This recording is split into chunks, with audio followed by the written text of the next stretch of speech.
Bagaimana dengan Mi 10T ini, apakah masih worth it untuk dipakai sekarang?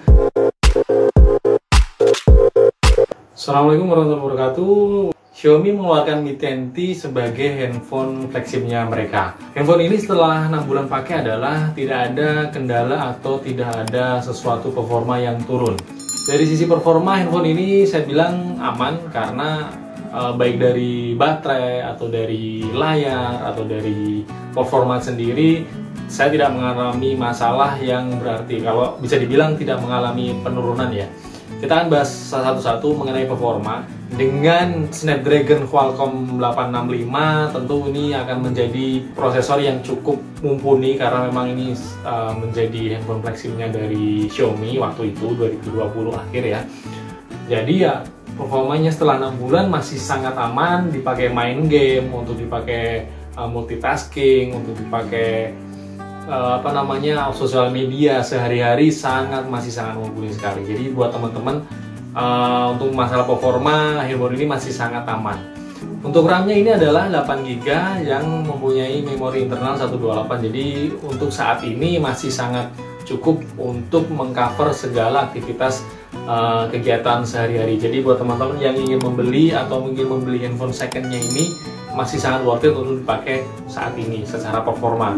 Kemudian di sisi layar, handphone ini mempunyai layar yaitu 6,67 in. Menurut saya ini terlalu lebar ya, menurut saya pribadi ini adalah terlalu lebar. Jadi memang handphone ini terkesan bongsor banget. Dengan resolusi 1080 x 2400 pixel, menggunakan layar IPS dengan refresh rate 144 Hz. Jadi handphone ini refresh rate-nya adalah sudah 144. Sangat smooth sekali untuk dipakai saat main game. Jadi handphone ini mempunyai fitur adaptive sync. Jadi refresh rate-nya ini akan otomatis aktif menyesuaikan dengan aplikasi yang kita buka. Kalau kita membuka handphone, kita membuka game berat, maka refresh rate-nya akan otomatis menyesuaikan dengan kebutuhan dari aplikasi tersebut.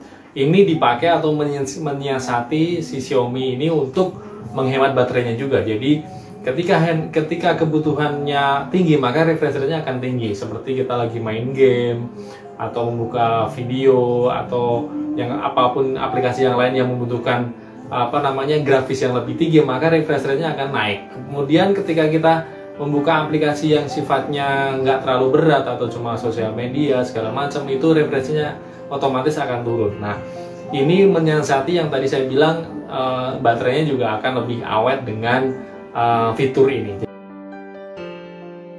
Dari sisi dimensi memang menurut saya ini terlalu besar karena handphone ini mempunyai panjang 165,1 mm dan lebar 76,4 dan tebal 9,3. Jadi memang cukup bongsor handphone ini. Jadi kurang nyaman kalau dipakai atau kita masukin ke kantong. Jadi ya mungkin kalau untuk main game, untuk nonton video segala macam ini cukup puas karena mempunyai layar yang cukup lebar yaitu 6,67 in.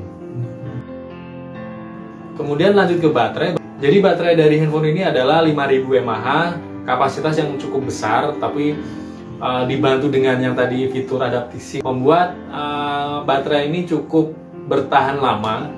Selama 6 bulan saya tidak menemukan tanda-tanda mengenai performa dari baterai ini menurun. Jadi masih sangat aman. Oh ya, selama 6 bulan ini adalah pemakaiannya normal seperti biasa, main game, sosial media, dan bisa dibilang cukup aktif menggunakan handphone ini dalam kegiatan sehari-hari.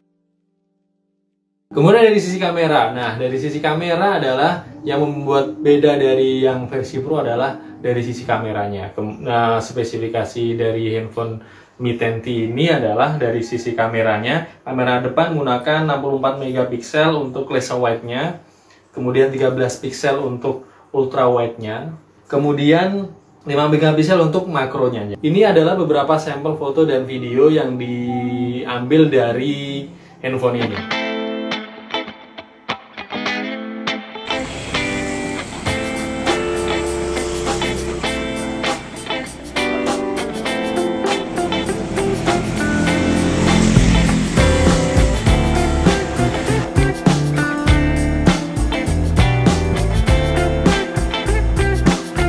Buat kalian yang kemarin belum sempat membeli handphone ini dan sekarang mempunyai budget yang pas untuk membeli handphone ini masih sangat worth it banget untuk dipakai saat ini. Mudah-mudahan ini bisa menjadi referensi teman-teman dalam mencari handphone.